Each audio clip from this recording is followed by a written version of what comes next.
ये कहानी है कंचनपुर गांव की। इस गांव में रामू का खुशहाल परिवार रहता है। एक दिन रामू अपने घर में बैठा होता है, तभी अचानक उसकी पत्नी शीला उसके पास आती है और उससे कहती है, मैंने सुना है पड़ोस के गांव में बहुत भारी मेला लगा है। हाँ लगा तो है। तो कब लेकर जाओगे वहाँ हमें? कभी नहीं। क्यों नहीं लेकर जाओगे? कहा ना नहीं तो नहीं।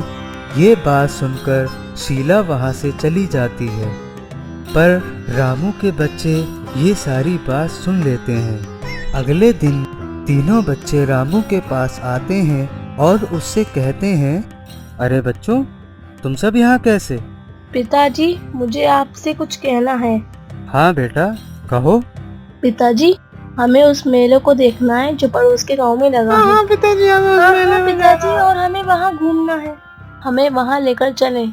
हम लोग वहाँ नहीं जा सकते बच्चों। क्यों नहीं जा सकते? वे गांव जंगल के पास है और उस जंगल में बहुत सी आत्माओं का बसेरा है। कहा जाता है जो भी व्यक्ति उस जंगल से गुजरता है तो वे आत्माएं उसको अपने वश में कर लेती हैं और मार देती हैं। पिताजी, ऐसा कुछ भी नहीं होता है। ये सिर्फ हमारा भ्रम है। हमें बस वो मेला देखना है और देखना है। रामू के बच्चे बहुत जिद करने लगते हैं। हार खा के रामू को अपने बच्चों को उस मेले में ले जाना पड़ता है। सारे लोग उस मेले में पहुंच जाते हैं और मस्ती करने लगते हैं। तभी अचानक एक चुड़ैल वहां आ जाती है और उसकी बड़ी बेटी मधु को दिख जाती है। मधु उसे देखकर डर जाती है और अपने पिता से कहती है, पिताजी, कोई और भी है यहाँ जो हमारे साथ है। क्या आपको ऐसा कुछ दिखा? नहीं बेटा, यहाँ तो कोई भी नहीं है और ना ही ऐसा लगता है जैसे यहाँ कोई हो। कोई भी मधु की बातों पर विश्वास नहीं करता है। तभी अचानक वे चुड़ैल मधु के शरीर में घुस जाती है।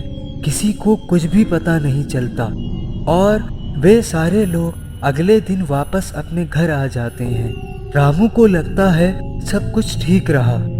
जैसे ही रात होती है और मधु अपने कमरे में सोने के लिए जाती है, तभी उसे महसूस होता है जैसे उसके साथ कोई है। वे कमरे के चारों ओर देखती है पर उसे कोई नजर नहीं आता।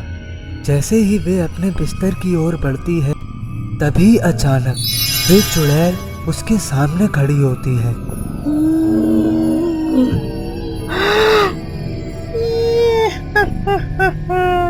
बचाओ, बचाओ, कोई मुझे बचाओ। चीख, तेरी आवाज कोई नहीं सुन सकता मेरे अलावा। तभी वे चुड़ैल पूरी तरह मधु के शरीर को अपने वश में कर लेती है और उससे वे करवाती है जिसने कभी उसके बारे में सोचा भी नहीं था। अगली रात मधु अपने दादा दादी के कमरे में जाती है। दादी जग रही होती हैं। कौन है वहाँ? तेरे परिवार की मौत। दादी उस चुड़ैल को देख लेती हैं और डर जाती हैं। ये मधु तो नहीं हो सकती। दादी वहाँ से भागने की कोशिश करती हैं, पर वे चुड़ैल उन्हें पकड़ लेती है। यही मौका है रामलाल, यहाँ से भाग ले, बुढ़िया को मरने दे। दादाजी वहाँ से भाग जाते हैं, पर वे चुड़ैल दादी को मार देती है। अगले दिन सुबह में दादाजी घर में सबको ये बात बताते हैं। सारे लोग ये सुनकर बहुत डर जाते हैं और भागकर दादी जी के कमरे में जाते हैं। दादी जी को मरा हुआ देखकर वे लोग और डर जाते हैं। उस समय रामू को कुछ समझ नहीं आता है। रामू सीधा गांव के मंदिर में बैठे बाबा जी के पास जाता है और सारी बात बताता है। बाबा अपनी शक्तियों से देखकर रामू से कहते हैं, तेरी बेटी का शरीर एक भयानक चुड़ैल के वश में है जो उससे ये सारा काम करा रही है। बाबा जी, इससे बचने का कोई तो उपाय होगा। हाँ, उपाय तो है, तू उसे यहाँ ले आ। अगले दिन रामू मधु को बाहर घुमाने के बहाने से बाबा के पास ले जाता है।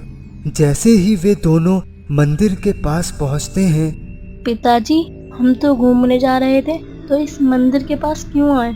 पहले हम पूजा करेंगे, फिर घूमने जाएंगे। नहीं, मुझे कोई पूजा वूजा नहीं करनी है। मधु वहाँ से भागने लगती है। तभी अचानक वहाँ बाबा जी आ जाते हैं। बाबा को देखकर वे चुड़ैल अपने असली रूप में आ जाती है। रामू ये देखकर डर जाता है। तभी बाबा मंत्र पढ़ना शुरू करते हैं चुड़ैल को वश में करने के लिए। बचाओ, बचाओ, छोड़ दे बाबा, मुझे छोड़ दे, ये क्या हो रहा है, छोड़ दे।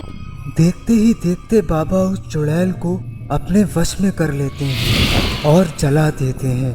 वे चुड़ैल वहीं जलकर राख बन जाती है और मधु वापस ठीक हो जाती है और सब कुछ पहले जैसा हो जाता है।